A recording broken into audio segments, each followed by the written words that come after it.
Brought to you by Penguin.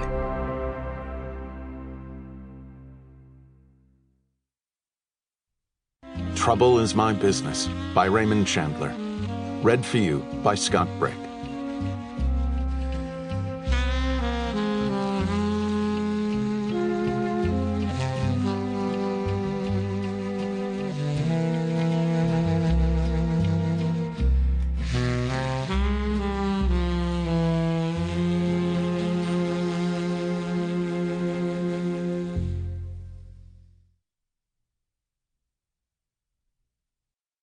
Introduction.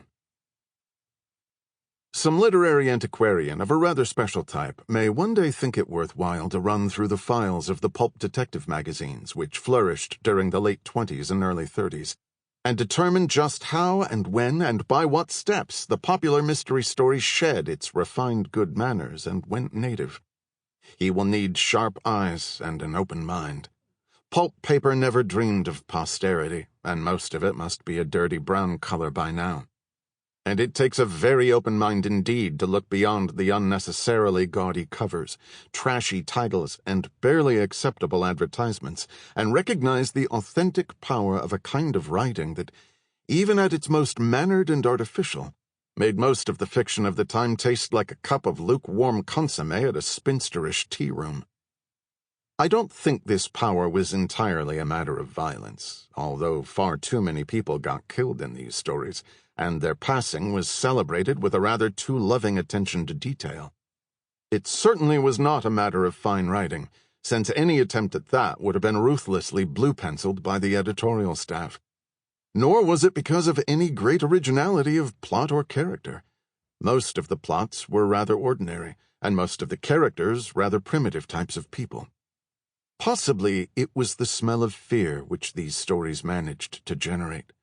Their characters lived in a world gone wrong, a world in which, long before the atom bomb, civilization had created the machinery for its own destruction, and was learning to use it with all the moronic delight of a gangster trying out his first machine gun.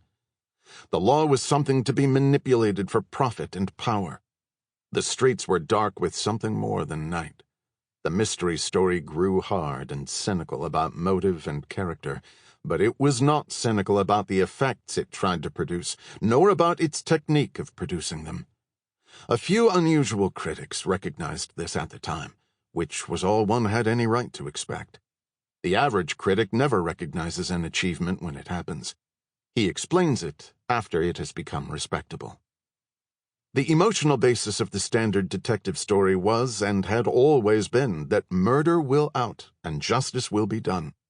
Its technical basis was the relative insignificance of everything except the final denouement. What led up to that was more or less passage work. The denouement would justify everything. The technical basis of the Black Mask type of story, on the other hand, was that the scene outranked the plot, in the sense that a good plot was one which made good scenes.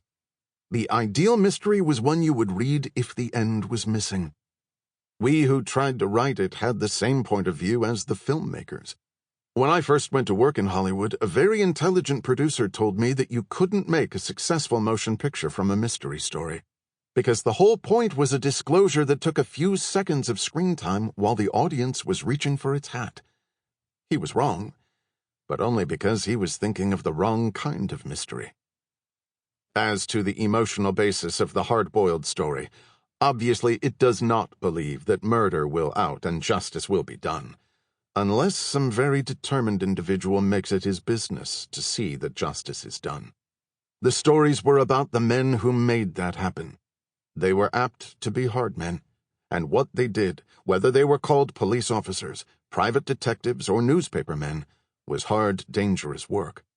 It was work they could always get. There was plenty of it lying around.